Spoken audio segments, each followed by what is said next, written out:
C'est qui appuie sur les boutons. PSG, OM, Monaco. Cette semaine, les 3 clubs français ont perdu leur match en Ligue des Champions. Alors qu'il reste une journée de phase de Ligue, le spécialiste des probabilités que je salue, Julien Guyon, l'homme à la casquette, il est surtout professeur de mathématiques à l'école des ponts et chaussées de Lyon, nous rassure en faisant quelques probabilités. Voici le fruit de ses calculs et il faut saluer également ses étudiants qui travaillent d'arrache-pied.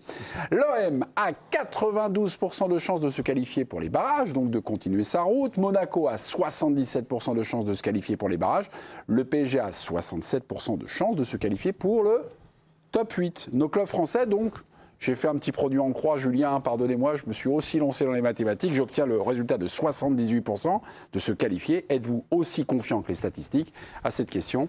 Encore un chiffre, 4 chroniqueurs pas d'accord. Superbe. Et Samir, vous faites équipe avec l'homme qui a fait un hors-sujet, c'est Olivier Rouillet, il y a quelques minutes. Qui commence, Samir ou Olivier? Je vais commencer. Samir commencera. Damien, donc, vous avez répondu non. Vous êtes associé avec l'autre homme spécialiste ce soir du hors-sujet. Qui commence? Étienne. C'est un peu son émission. Ah oui, je sais. Je le laisse décider. Est-ce encore votre émission, Étienne? D'accord. Comment? Vous voulez démarrer? Non, c'est moi. On s'était répondu. Mais d'accord. écouter, quand même. Je vous présente mes excuses. Êtes-vous aussi confiant que les statistiques? Oui, Samir Kiyat. Alors je vais aller sur Monaco, je vais laisser les 92% à Olivier, ça va être plus simple. Donc pour Monaco, pourquoi? Parce qu'ils n'affrontent pas une Juventus qui est au top niveau, ils affrontent un club qui est déjà qualifié. En plus de ça, Monaco, derrière Monaco, même si Monaco ne gagne pas, ils ont une possibilité de se qualifier. Ils vont affronter, derrière eux, Naples affronte Chelsea, PSV affronte le Bayern.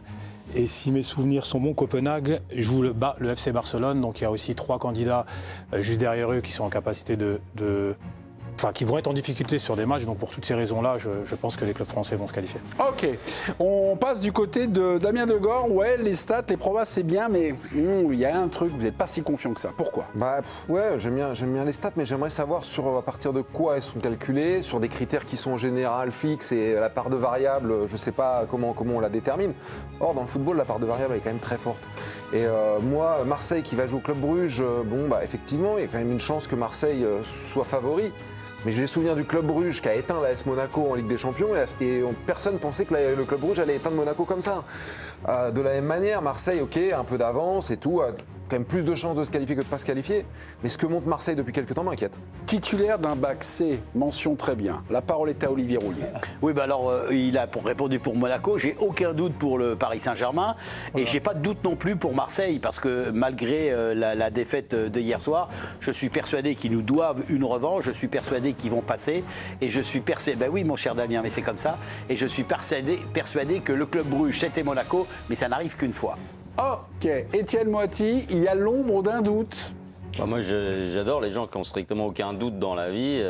Moi, j'essaie d'en avoir quelques-uns. Ça m'aide un tout petit peu dans mon métier de journaliste. Et quand je regarde les statistiques, 78% pour ces 3 clubs, ça me semble énorme et complètement disproportionné. Et même le Paris Saint-Germain, pour rester dans le top 8, il va falloir battre Newcastle. C'est pas non plus une certitude. Moi, je pense qu'ils peuvent être un petit peu favoris quand même. Mais enfin, ces derniers temps, ils sont pas toujours extrêmement rassurants. Et Newcastle, c'est quand même une équipe de Première Ligue qui tient la route.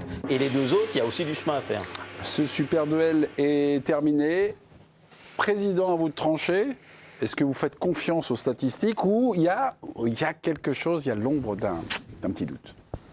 Ah non, j'ai strictement aucune confiance aux statistiques. Ah, ben d'accord. Okay. Ça veut strictement rien dire. Chaque match a sa vérité.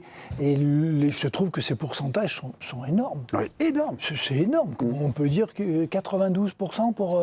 92% pour l'OM, 77% pour Monaco, 67% pour Paris, pour le top 8, là. Ça veut dire que Marseille est qualifié, quoi. Ils vont gagner le match à Bruges, tranquille, ils ont pas de soucis. Un nul peut leur suffire.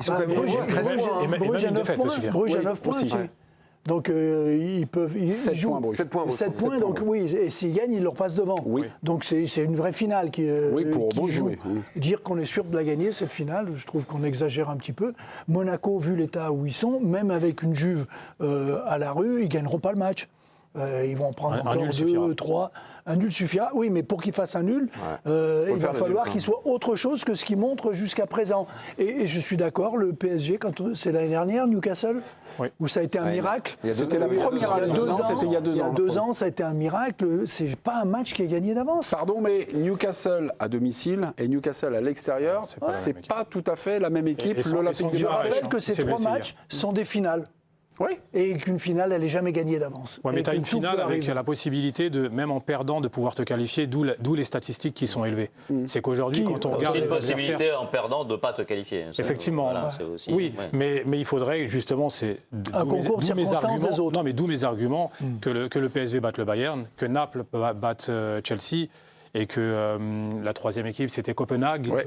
qui doit battre Barcelone. Barça. Donc, à un moment donné, par rapport à ces matchs-là, je suis confiant, même si on n'a pas la certitude aujourd'hui que les clubs français vont gagner, mais ils sont quand même dans une position plutôt favorable. Mais même Paris, il y a 7 équipes à 13 points. Quoi. Oui. Enfin, c'est énorme. C'est énorme. Et comme l'a dit Étienne, Newcastle, c'est pas aussi fort qu'il y a 2 ans, je suis d'accord. Mais ça joue désinhibé, hein, Newcastle. Et que ça affronte Paris Saint-Germain ou Leicester City, ils jouent de la même manière. Donc, moi, j'ai souvenir qu'au match au Parc, Paris s'en était très, très bien sorti. Notamment grâce à un arbitrage qui avait plutôt été clément. Les amis, qui gagnent ce super duel, confiants ou pas? Il y avait 2 confiants et 2 qui étaient, on va dire, un peu sceptiques par rapport aux statistiques. Ils n'espéraient pas, évidemment. C'est marrant, Des revers de club français. c'est marrant qu'on n'a jamais confiance dans nos clubs. Sujet, là, c'était bon. On est toujours, on est toujours. 70%. Ah là, c'était bien. Non, mais on critique par des Vous êtes spectateurs. revenus dans votre propre émission. Non, Il y a mais juste un On va argument. en reparler, messieurs. Je trouve qu'il y a un argument abominable. que les téléspectateurs n'ont pas vraiment écouté parmi ceux développés, les arguments très riches développés par lui, c'est que les clubs nous doivent une revanche quand même. Oui, c'est ça. Ouais, c'est ça. Voilà. C'est bien, C'est un argument. Ça, c'est imparable. Damien Degaulle, tu me saoules. Mais tu me saoules. Excusez-moi, je viens de jeter un œil à votre partenaire. Bah, je sais. Celui-là, il Mais est quand je l'ai dit, j'étais mort de rire quand même. Damien Degaulle, zéro. Merci beaucoup. Je vous hais. Un petit coup d'œil sur la rivière, le Mercato Express, car nous sommes en période de Mercato. On va enchaîner. Imad Abdelli à l'OM, ça patine un peu. Mehdi Benassia, hier sur Canal, nous dit ceci. Bon, c'est un très bon joueur, mais il faut rester cohérent sur le montant. Cohérent sur le montant, c'est-à-dire que l'OM a proposé 2 millions SCO d'Angers, Monaco en veut SCO en veut le double, c'est-à-dire 4 millions. Pour l'instant, on n'a pas trouvé d'accord, on n'en trouvera peut-être pas, et il viendra ici en juillet, puisque il est libre en juin de tout contrat. Samir, vous voulez évoquer ce cap Abdelli à l'OM? Oui, parce que c'est une communication sous forme de pression aussi, Oui.